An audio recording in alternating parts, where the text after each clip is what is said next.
Chamber के pattern chief गुलाम फारूक साहब और जो सबका हमारे जो प्रेसिडेंट हाजी हबीबुल्लाह चकजई साहब अब्दुल्ला चकजई साहब, नौ मुंतखब सदर अयूब मरियानी साहब, अख्तर काकड़ साहब सीनियर वाइस प्रेसिडेंट, और मीरवाइस कांसी साहब। काकड़ साहब, मैंने कहा काकड़ों का जोर है बहुत।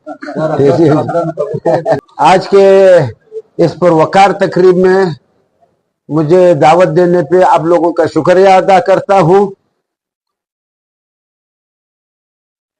ट्रेड और कारोबार और बिजनेस किसी भी मुल्क का वो उसका रीढ़ की हड्डी होती है। आप अगर देख ले, दुनिया में सबसे तरक्की याफ्ता मुल्क जो है इस वक्त, जापान देख ले, जर्मनी देख ले, दूसरे तरक्की याफ्ता ममालिक अगर आप देख ले, सारी वो ट्रेड और बिजनेस के ऊपर ही, उधर से ही इसका तवज्जो हुआ है। और स्पेशली उसमें उसका फिर आगे तर्जुमानी करने वाला या उसको आगे लाने वाला या उनके लिए मसाइल खत्म करने वाला या उनके लिए फैसिलिटीज पैदा करने वाला इदारा जो है चैम्बर ऑफ कॉमर्स है। और माशाल्लाह हमारे बलूचिस्तान का चैम्बर ऑफ कॉमर्स काफी फाल है। जैसे गुलाम फारूक साहब ने कहा कि मैं खुद इस एग्जीक्यूटिव कमेटी का मेंबर रह चुका हूं किसी जमाने में। तो उस वक्त ये बल्कि ये बिल्डिंग का झगड़ा चल रहा था उस वक्त।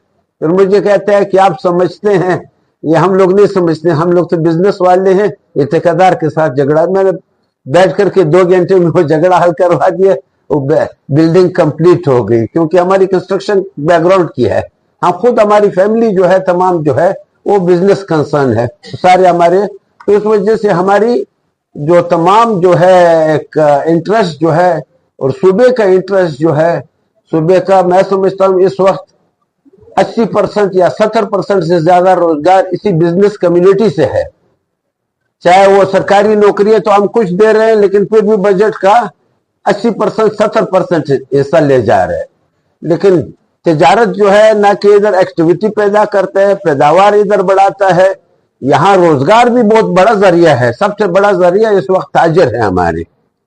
इंशाल्लाह जब भी आप लोग आए हैं, गवर्नर हाउस आए हैं, दूसरे जगह, मैंने इंतहाई सीरियसली उस हर फोरम तक, इवन ये चमन का मसला मैंने प्राइम मिनिस्टर के लेवल तक 2 मरतबा ले गया हूं कि भाई ये मामला जो है इनको ये हल कर ले। ईरान के साथ चाहे तिजारत हो, उसमें ये ट्रेड, एक तो स्मगलिंग के नाम पे तमाम ट्रेड एक्टिविटीज भी इन्होंने, उधर इतना दूर किधर जाएगा।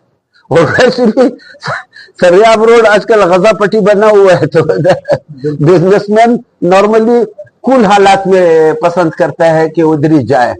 और थोड़ा मामलात भी इस तरह हैं कि एयरपोर्ट के साथ नजदीक, मैं पता कर लूंगा अगर इधर अवेलेबल था इस इलाके में सरकारी जमीन, अवल तो मेरे इल्म में नहीं है क्योंकि मैं खुद रेवेन्यू मिनिस्टर रह चुका हूं, इस एरिया में सरकारी जमीन अवेलेबल शायद ना हो। अगर अवेलेबल थी तो आप समझ लें कि आप लोगों को मिल जाएगी। हुकूमत, सूबाई हुकूमत से रिलेटेड जो भी चीजें हो बेशक मेरे इल्म में लाया करें, हम उनको करेंगे। आज तक वो इनकार नहीं करते इस चीज पे, बशर्ते कि वो अब डेफिनेटली चैम्बर नुमाइंदगी लाएगा। गुलाम फारूक तो ये नहीं कहेगा कि भाई म्यूनसिपलिटी से मेरा बिल्डिंग का मंजूरी लेकर के दे दें, वो ये कहेगा कि सूबाई हुकूमत के साथ हमारे ये मसले हैं, ये तरतीब या मरकजी हुकूमत के साथ, या ये चैम्बर की जो बॉडी आपकी इधर बैठी हुई है, ये बिजनेसमैन के जो सारे एक नहीं, मैं और सरदार साहब काबीने में सीनियर वजीर है और अच्छी बात चलती है।